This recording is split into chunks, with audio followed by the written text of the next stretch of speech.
નમસ્કાર મિત્રો, હવામાન ગુજરાત યુટ્યુબ ચેનલમાં આપ સૌ મિત્રોનું સ્વાગત છે। આજે તારીખ 25 નવેમ્બર 2023 આજના મહત્વના હવામાન સમાચાર જાણીશું, જેમાં ગુજરાતમાં ભર શિયાળે માવઠાની આગાહી કરવામાં આવી છે। નવેમ્બર મહિનાનું સૌથી મોટું અને ખતરનાક માવઠું 26 તારીખે ગુજરાત ઉપર ત્રાટકી શકે છે। ભયંકર વરસાદ, કેટલાક વિસ્તારોમાં 6 થી 7 ઇંચ સુધીનો વરસાદ પણ પડવાની સંભાવના છે। કયા વિસ્તારમાં કેટલો વરસાદ પડવાનો છે, તેમજ બંગાળની ખાડીમાં પણ એક સિસ્ટમ બનવાની છે, ક્યારે બનવાની છે, વાવાઝોડું બનશે કે સાયક્લોન કે લો પ્રેશર બનશે, સંપૂર્ણ અપડેટ મેળવીશું। ચેનલમાં નવા હોય તો સબસ્ક્રાઇબ કરી લેજો। ખાસ કરીને મિત્રો, આ રીતે ગુજરાત ઉપર કાળા ડિબાંગ જે વાદળો છે તે 26 તારીખમાં આપણને અહીં ઇમેજમાં જોવા મળે છે। તો કહી શકાય કે આ રીતે જો વરસાદ પડે તો ચોમાસામાં ક્યારેય નથી પડ્યો તેટલો વરસાદ પણ આ વિસ્તારોમાં પડી શકે છે।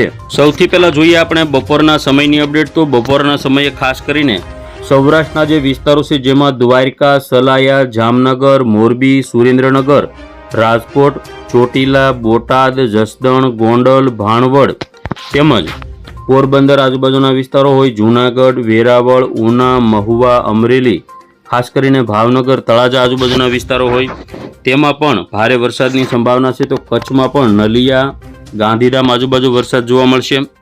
તો ખાસ કરીને ઉત્તર ગુજરાતમાં રાધનપુર, પાલનપુર, ખેડબ્રહ્મા, હિંમતનગર, મહેસાણા આજુબાજુના વિસ્તારો, થરાદ, ધાનેરા, આબુ રોડ આજુબાજુના વિસ્તારો તેમજ મધ્ય ગુજરાતમાં વિરમગામ, અમદાવાદ, કપડવંજ, લુણાવાડા, ગોધરા, દાહોદ, નડિયાદ, ધોળકા, ખંભાત, વડોદરા અને છોટાઉદેપુર આજુબાજુના જે વિસ્તારો છે તેમાં પણ વરસાદની સંભાવના છે। તો અમોદ, રાજપીપળા, ભરૂચ, સુરત, તાપી તેમજ વલસાડ, નવસારી અને ડાંગ જિલ્લાના કેટલાક વિસ્તારો છે તેમાં આ જે માવઠું છે તે સૌથી વધારે બપોરના સમયથી અસર કરશે। આજે 25 તારીખમાં વાતાવરણમાં પલટો આવશે। આવતીકાલે માવઠાના સંજોગો ઊભા થશે ભયંકર રીતે। હવે આપણે વાત કરીએ 26 તારીખે સાંજના 7 વાગ્યા સુધીના સમયગાળાની અપડેટ। તો દેવભૂમિ દ્વારકા, જામનગર, રાજકોટ, પોરબંદર, જૂનાગઢ, ગીર સોમનાથ, અમરેલી, ભાવનગર, બોટાદ ને સુરેન્દ્રનગર, મોરબી તેમજ કચ્છના પણ કેટલાક વિસ્તારો છે તેમાં વરસાદ જોવા મળશે। સૌથી વધારે સૌરાષ્ટ્ર અને દક્ષિણ ગુજરાતમાં અમોદ, ભરૂચ, રાજપીપળા, સુરત તેમજ તાપી, વલસાડ, નવસારી અને ડાંગ જિલ્લાના મોટા ભાગના વિસ્તારોમાં ભારે વરસાદ જોવા મળશે। તો મધ્ય ગુજરાતની વાત કરીએ તો વિરમગામ, અમદાવાદ, કપડવંજ, લુણાવાડા, ગોધરા, દાહોદ, નડિયાદ, ધોળકા તેમજ વડોદરા, છોટાઉદેપુર આજુબાજુના જે વિસ્તારો છે તેમાં પણ ભારે વરસાદની સંભાવના છે। ઉત્તર ગુજરાતમાં મહેસાણા, હિંમતનગર, ડુંગરપુર, ખેડબ્રહ્મા, પાલનપુર તેમજ આબુ રોડ, થરાદ, ધાનેરા આજુબાજુના જે વિસ્તારો છે તેમાં પણ ભારે વરસાદ પડી શકે છે। હવે આપણે વાત કરીએ તો રાત્રિના સમયે કયા વિસ્તારમાં વરસાદની સંભાવના છે। તો ખાસ કરીને મહુવા, તળાજા, રાજુલા પંથક તેમજ દક્ષિણ ગુજરાતની વાત કરીએ તો ભરૂચ, નર્મદા, સુરત, તાપી તેમજ નવસારી, વલસાડ અને ડાંગ જિલ્લાના જે વિસ્તારો છે તેમાં પણ ભારે વરસાદની સંભાવના છે।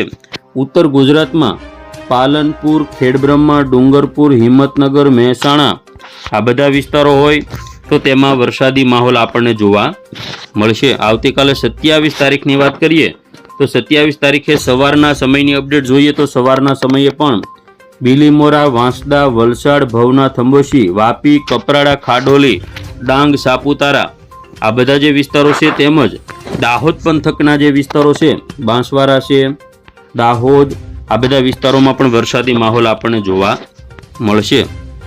27 તારીખે બપોર પછીના સમય એટલે કે સાંજના 5-6 વાગ્યાના સમયગાળા દરમિયાન જૂનાગઢ, વેરાવળ, ઉના એટલે કે ગીર સોમનાથ અને જૂનાગઢ જિલ્લાના જે વિસ્તારો છે તેમજ સુરતથી લઈ બારડોલી, તાપી, નવસારી, બીલીમોરા, વલસાડ, વાંસદા, ડાંગ, વાપી, સાપુતારા, ભવનાથ, અંબોશી આ બધા વિસ્તારોમાં વરસાદ જોવા મળશે।